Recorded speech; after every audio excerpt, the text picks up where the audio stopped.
Assalamualaikum warahmatullahi wabarakatuh. Saya Rizika Fitriana Zahra. Di sini saya akan menjadi moderator dari kelompok 8. Saya akan memperkenalkan nama-nama dari kelompok 8. Yang pertama ada Diva Ramadhani, yang kedua ada Alifa Khairunisa, yang ketiga ada Muhammad Nasir Mukhtar, dan yang keempat ada saya sendiri yaitu Rizika Fitriana Zahra. Di sini saya akan membahas tentang faktor-faktor pembelajaran bahasa. Langsung saja, yang pertama ada definisi. Definisi dari belajar bahasa itu seperti apa sih?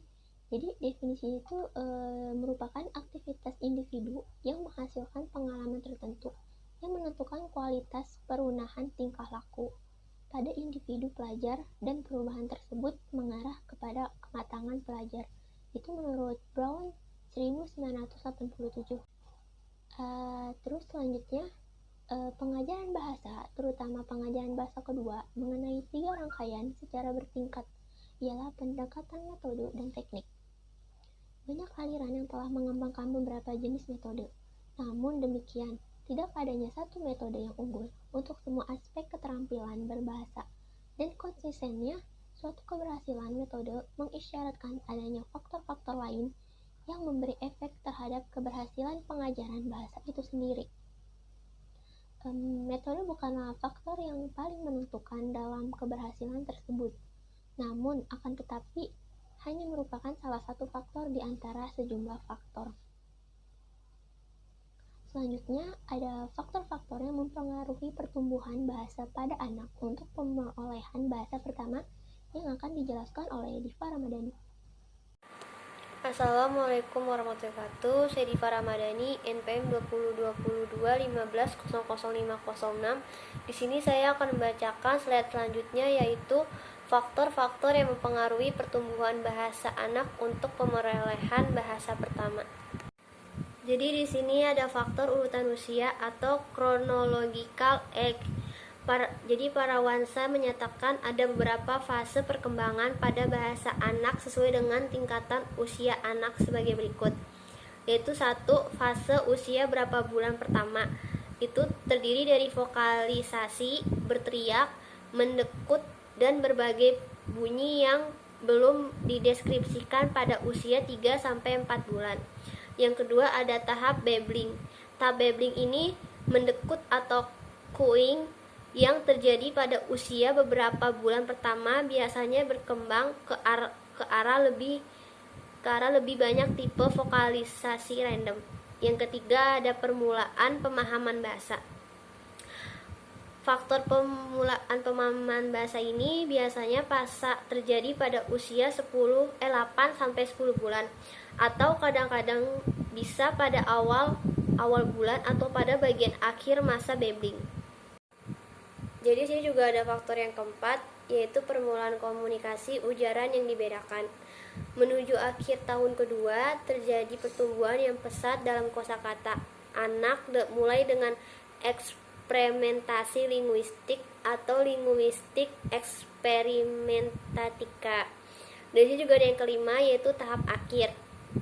Tahap akhir ini anak mulai memanipulasi struktur sintaksia bahasa bebas atau language freely. Pada selesai tahap komunikasi ini, ujaran yang dibedakan. Faktor kesehatan secara umum. Sesungguhnya, anak-anak yang ada dalam kondisi fisik yang sehat itu lebih banyak kegiatannya dan pengetahuannya terhadap apa-apa yang ada di sekelilingnya. Akan tetapi sebaliknya, bila anak berada dalam kondisi fisik yang buruk, dilihat dari segi kemajuan dan kemundurannya, keadaan kesehatan itu mempengaruhi dalam proses pertumbuhan yang bermacam-macam. Jika awal periode kanak-kanak itu disebabkan oleh sakit sehingga pertumbuhannya terlambat, maka dalam periode kanak-kanak tertentu dari pertumbuhan geraknya akan mengakibatkan sedikit bermain dan dengan suara, dan hal itulah yang sangat menentukan dalam pertumbuhan bahasa anak-anak. Jadi dalam hal ini ada hubungan timbal balik antara keaktifan anak dengan pertumbuhan bahasanya. Maka dilihat dari segi fisiknya, setiap anak yang sehat lebih banyak kemampuannya untuk menentukan bahasanya. Faktor perbedaan jenis kelamin. Beberapa hasil penelitian telah menetapkan bahwa pertumbuhan bahasa pada anak-anak perempuan itu lebih cepat dibandingkan dengan anak-anak lelaki. Hal tersebut dapat dijumpai dalam hubungannya dengan jumlah kosakata, panjang kalimat-kalimat, dan pemahamannya. Perbedaan-perbedaan itu tampak pada 5 tahun yang pertama atau periode sekolah dasar. Sedangkan di antara tahun ke-5 dan tahun ke-6 kita lihat anak lelaki dan perempuan itu sama atau perbedaan-perbedaannya setara, dan keduanya itu hampir sama. Faktor kecerdasan. Dalam hal ini ada hubungan yang jelas tampak antara kecerdasan dan kemampuan berbahasa. Maka anak-anak yang lemah akalnya akan memulai berbicara lebih lambat dibandingkan dengan anak-anak yang normal, dan anak-anak yang normal pun akan lebih lambat daripada anak-anak yang cerdas akalnya. Hal tersebut tidak berarti bahwa semua anak-anak yang terlambat dalam memulai berbicara itu lemah akalnya atau bodoh. Sebab dalam hal ini ada faktor-faktor lain yang mempengaruhi pada kelemahan berbicara, akan tetapi tidak mesti berpengaruh pada kecerdasan akalnya. Faktor milieu. Dalam hal ini ada hubungan timbal balik yang pasti atau positif negatif antara pusat perekonomian dengan pusat masyarakat bagi keluarga tempat anak-anak itu dan tempat pertumbuhan bahasanya. Maka yang tumbuh dalam lingkungan yang menyenangkan, yang dilengkapi dengan alat-alat hiburan, dan dalam keluarga mereka yang berpendidikan itu memberikan kesempatan kepada anak-anak untuk mendapatkan bekal kosakata dalam jumlah yang besar serta membantu kebiasaan-kebiasaan memakai bahasa yang benar. Sebaliknya, anak yang tumbuh atau hidup dalam lingkungan yang inus, sekalipun kecerdasannya sama dengan anak yang tumbuh dalam masyarakat yang surplus. Faktor-faktor penunjang keberhasilan dalam belajar bahasa kedua. Pada pokok bahasan ini, secara berturut-turut akan ditinjau hal-hal yang berkaitan dengan model konseptual proses belajar bahasa, hubungannya variabel bakat dengan variabel kebahasaan dalam belajar bahasa, kesulitan inter dan intralinguistik dalam belajar bahasa. 1. Model konseptual belajar bahasa, Carroll tahun 1962.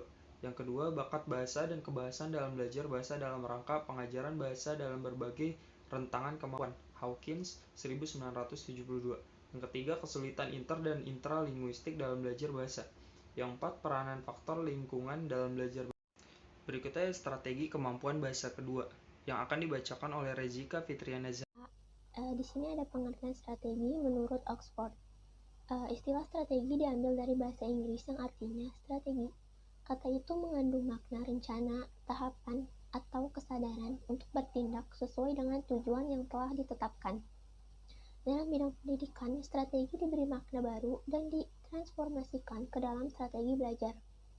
Jadi, dalam hal ini, strategi belajar didefinisikan sebagai langkah-langkah yang dilakukan oleh pembelajar untuk menambah kemampuan, penyimpanan kemampuan, pemproduksian kembali, dan penggunaan informasi.